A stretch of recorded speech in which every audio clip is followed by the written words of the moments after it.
Hey, quick, quick, quick question. I was just sitting around and wondering if y'all heard about the Sarah Palin, her son.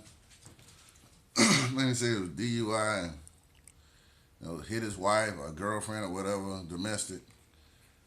She said it's Obama's fault, because he didn't do something for the vets or something is his fault. So, just throw it in the bucket. It don't matter.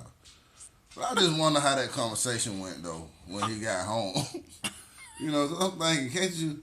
Got drunk and done swung on this old lady. And I just wonder how that was going. You know what I'm saying? Probably having a lot of good old night of drinking and Russia watching. And Wait, what? Watching? Russia watching. Okay. Go standing and watching Russia. Okay. Good old, that's what they do in Alaska, according to Sarah Palin. So, good old night of drinking and Russia watching and drinking that good old Jim Beam or something. I can hear your girlfriend, now, that is not Russia. Yes, it is, damn it. That's what my mom said, and she ran on it. This is Russia. Say it again, slap hell out you. Slap hell out you, swear I will. My mama is Sarah Palin. You trying to say my mama's dumb? No, that was not the real her on Saturday Night Live.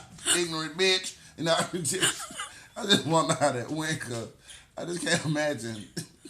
I just can't imagine, Sarah Palin's son. No, I can't. That's all for now. I can't take it.